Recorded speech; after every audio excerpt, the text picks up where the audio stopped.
वो क्या कहते हैं, जो तुम्हारी बात सुनते हुए इधर उधर देखे उस पर कभी विश्वास मत करो।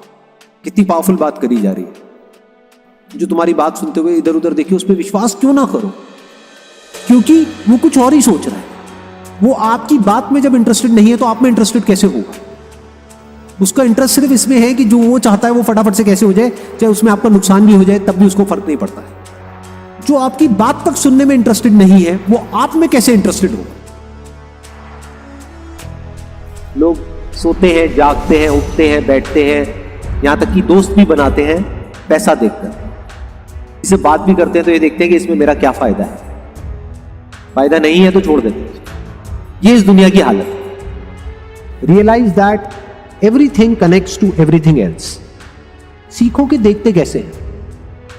देखना सिर्फ ये नहीं होता कि हमने आंखों को खोला और कुछ दिखा और हमने कहा कि हमने वो देखा। इसको देखना नहीं कहते।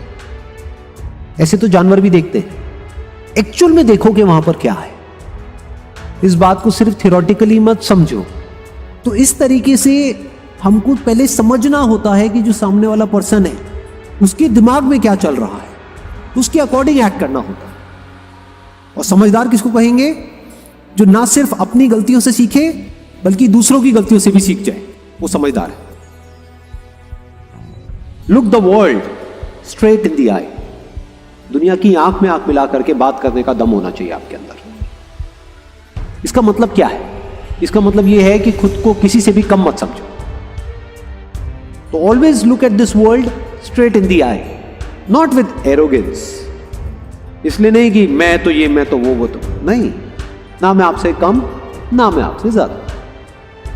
कुछ आपकी वीकनेसेस हैं जो सामने वाले की स्ट्रेंथ हो सकती है, कुछ सामने वाले की वीकनेसेस हैं जो आपकी स्ट्रेंथ हो सकती है। सिर्फ अपनी वीकनेसेस को सामने वाले की स्ट्रेंथ से क्यों कंपेयर कर रहे हैं? इनफैक्ट कंपेयर ही क्यों कर रहे हैं? जिस तरीके से इन्होंने बोला है वो बड़ा इंटरेस्टिंग है।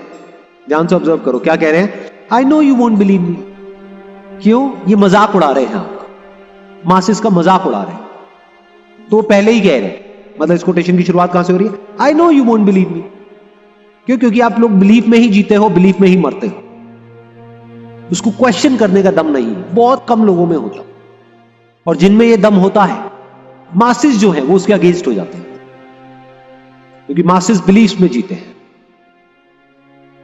जब भी कोई बोलता है कि मैंने टॉप किया है, इसका मतलब क्या? कि बाकी सबको मैंने पीछे छोड़ दिया है।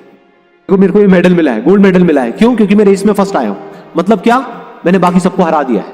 I have defeated everyone else. किसी की तारीफ करने में ज्यादा मजा आता है, किसी की बुराई करने में? बुराई करने में। अपने आप को ऊपर उठाने के लिए क्या हम दूसरों को नीचे गिराते हैं? नहीं गिराते। सब करते हैं ये काम।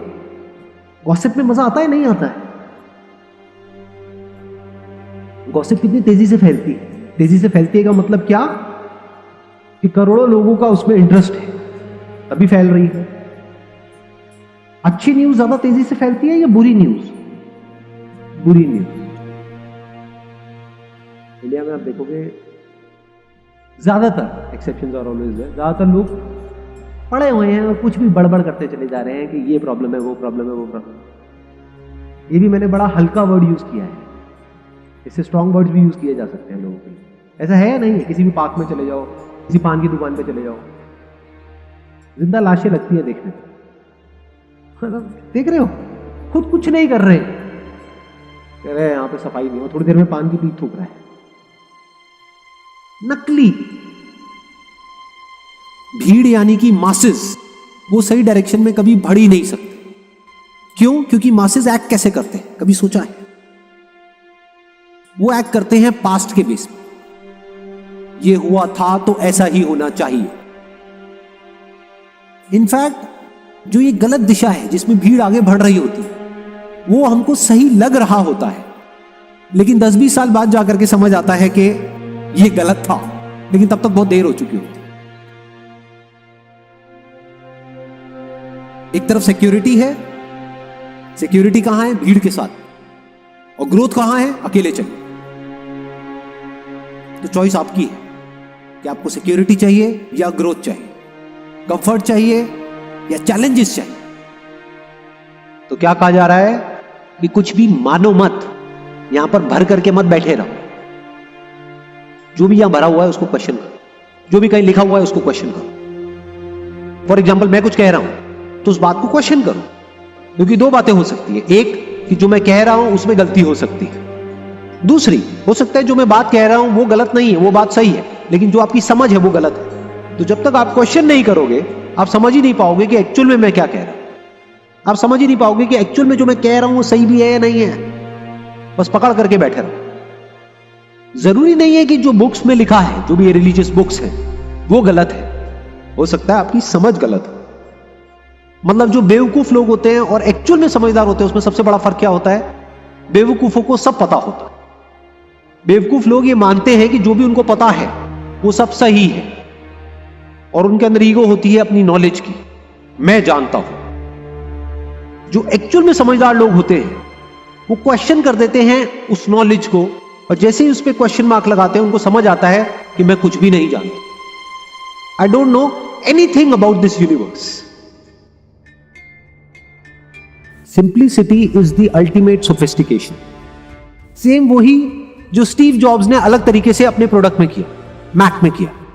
जो भी नॉन एसेंशियल बटन्स थे उनको हटाते चले गए। धीरे धीरे आप देखोगे जहां से मैक शुरू हुआ था और आज जहां पर मैक है या एप्पल आईफोन है, वो सिंप्लिसिटी की तरफ बढ़ रहा है, ना कि कॉम्प्लेक्सिटी की तरफ। इनफैक्ट एक वर्ड में स्टीव जॉब्स की फिलॉसफी को अगर डिफाइन किया जाए तो आप कह सकते हो टू मेक थिंग्स सिंपल।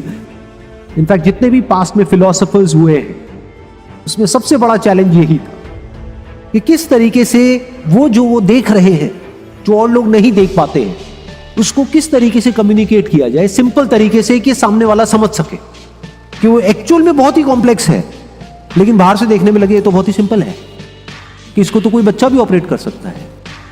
ये अपने आप में टफ टास्क होता है। इसको अचीव करने के लिए, यानी कि इस सिंप्लिसिटी को अचीव करने के लिए you need to have a great deal of intelligence. तो अगर आप चाहते हो कि आपकी इस बॉडी के थ्रू एक मास्टरपीस क्रिएट हो, तो बीच में रुकावट क्या है? आप खुद ही हो। तो सवाल उठता है माइंडसेट को कैसे ठीक किया जाए? बहुत सिंपल है, ढंग की इंफॉर्मेशन अंदर डालें। ये जो चॉइस है ना, ये हमारे हाथ में, आपके हाथ में। जैसे आपकी डाइट की रिस्पॉन्सिबिलिटी किसकी है? किसी और की है ना। आज तक आपको कचरा खिलाया है तो कौन आपको रोक रहा है ढंग का खाने के लिए? आप चाहो तो बदल सकते हो ना अपने आप को। ऐसे ही माइंडसेट को बदला जाता है।